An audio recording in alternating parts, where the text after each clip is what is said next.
ये तस्वीर खिंचवाई जा रही है सभी सांसदों की, इसका क्या मायने है? सौरभ, इसके दो मायने हैं। पहले मायने तो ये जो आपने बताया कि इस कयासबाजी को, इस अटकलबाजी की तरफ ये इशारा है, न सिर्फ इशारा है बल्कि जहाँ से ये इन्फॉर्मेशन आई है, ये जो सूचना दी गई है, उसमें सौरभ अगला सवाल यही था कि क्या इसका मतलब ये समझा जाए कि ये आखिरी सत्र है। उनका जवाब था कि ये आप अंदाज़ा लगा सकते हैं लेकिन हमारे हवाले से कहें नहीं।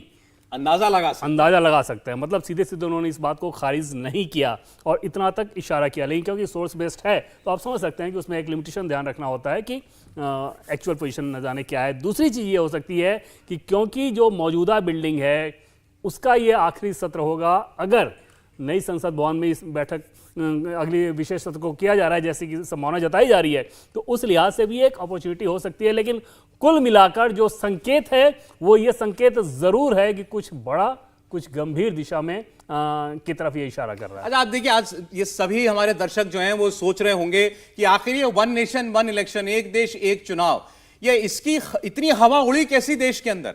कल से इस बात की चर्चा चल रही है। आज सरकार ने एक कमेटी का गठन किया, पूर्व राष्ट्रपति उसके अध्यक्ष बनाए गए हैं, लेकिन एक कमेटी बन जाएगी, वो कमेटी इतनी जल्दी रिपोर्ट दे देगी अपनी कि देश के अंदर सारे चुनाव एक साथ कराए जा सके? इतनी जल्दी क्या ये सब मुमकिन है? नहीं, बिल्कुल नहीं सौरभ, उसमें बहुत सारी अड़चने हैं। एक देश एक चुनाव की प्रक्रिया को अगर आप अपना लें तो उसमें अड़चने बहुत ज्यादा हैं, लेकिन कदम बढ़ाने में कोई इतनी ज़्यादा दिक्कत नहीं है। और शुरुआती कदम जिसे हम कहते हैं, शुरुआती कदम इस लिहाज से कि ये चल तो रहा है काफ़ी लंबे समय से, लेकिन संसद में भी इसके शुरुआती कदम बढ़ाने में बहुत ज़्यादा अड़चन नहीं है। एटलीस्ट आप चर्चा तो करा कर एक मैसेज दे ही सकते हैं और उन दलों को दे सकते हैं मैसेज कि कौन से इसके साथ हैं, कौन से इसके विरोध में है। जैसे लॉ कमीशन को उन लोगों ने अपनी सिफारिश दी है, लेकिन संसद में आके अपनी बात कहना कि क्यों आप इसके पक्ष में हैं, क्यों आप इसके विपक्ष में हैं, वो एक अलग मसला रहेगा। और दूसरी चीज़ सौरभ कि महिला आरक्षण को लेकर भी क्या ये सरकार एक बड़ा मास्टर स्ट्रोक खोलने वाली है, क्योंकि कुछ सुगबुगाहट इस बात को लेकर भी है। और अगर पॉलिटिकली आप देखें तो वन नेशन वन इलेक्शन से ज़्यादा ये डिविडेंड दे सकता है पॉलिटिकली। और दूसरी चीज़ की जो मकसद ये है कि अमृतकाल में यानी कि 2047 में भारत की तस्वीर कैसी रहेगी, उसके लिए अभी कदम उठाना है।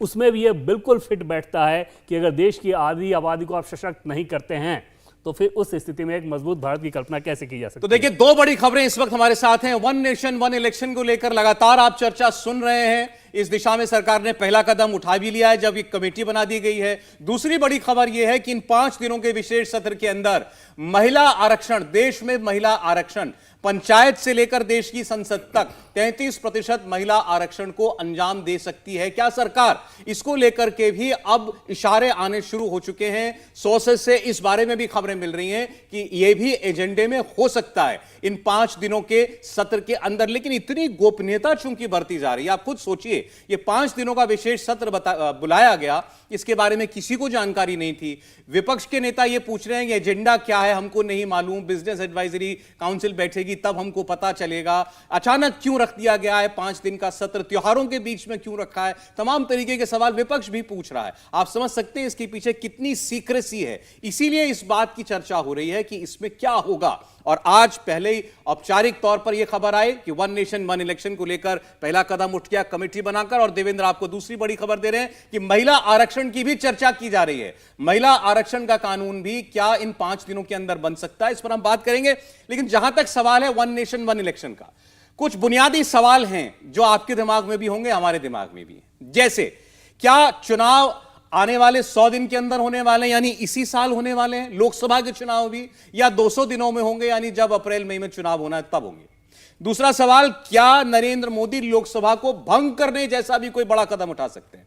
तीसरा सवाल, क्या विधानसभा चुनाव टाल दिए जाएंगे जो इस साल होने वाले हैं, और ये सभी चुनाव राजस्थान, मध्य प्रदेश, छत्तीसगढ़, तेलंगाना विशेषकर, ये अगले साल लोकसभा चुनाव के साथ कराए जाएंगे? चौथा सवाल ये है, क्या विशेष सत्र के अंदर ही ये वन नेशन वन इलेक्शन का कानून ये पास करा दिया जाएगा? क्या ये मुमकिन है टेक्निकली?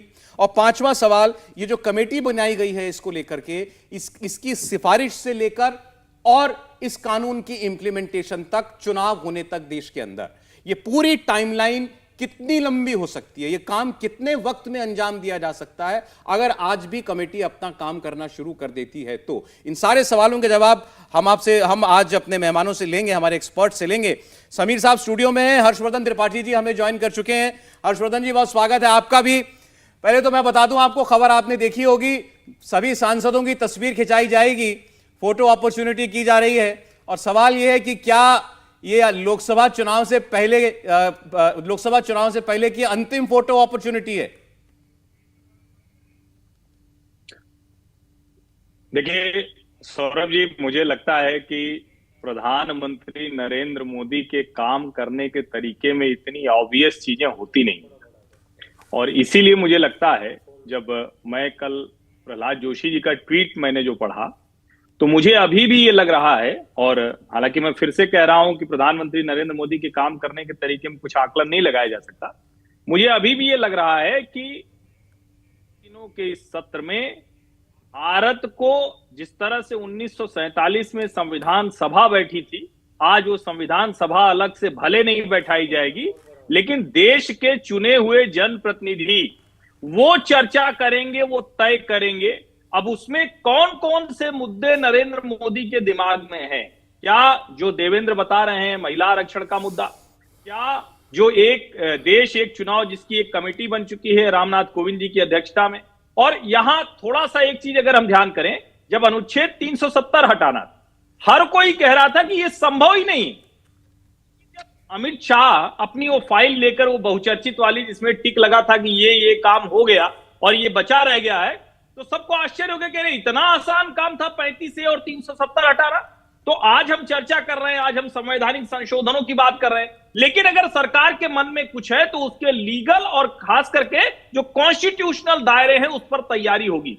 एक और बड़ा सवाल जो मेरे मन में कल से है, जिस तरह से सर्वोच्च न्यायालय ने और फिर डिस्ट्रिक्ट कोर्ट वाराणसी उसने ज्ञानवापी के सर्वे की इजाजत दी है, मुझे लगता है, मेरा यह अपना मानना है, मैं कल से बहुत सोचने के बाद मुझे समझ में आया कि क्या प्लेसेज ऑफ वर्शिप है जो हिंदू मुसलमान के बीच विवाद की एक स्थायी वजह बना हुआ है, क्या उधर ये सरकार जा सकती है क्या? क्योंकि बाकी सारे मसले, समान नागरिक संहिता, महिला आरक्षण, एक देश एक चुनाव, ये सब अलग अलग समय पर हम चर्चा कर चुके हैं, लेकिन ये बैक बर्नर पर था। और जो हम नरेंद्र मोदी की कार्यशैली देखते हैं कि जो मुद्दे लोगों के मन में है, बोलते कम है, उसको वो लेकर आते हैं और उसके लिए भूमिका तैयार करते हैं। कह पाना साफ साफ ये तो बहुत कठिन। इंडिया टीवी हर वक्त हर जगह डाउनलोड करने के लिए सर्च करें India TV news Google play store या ऐप स्टोर पर।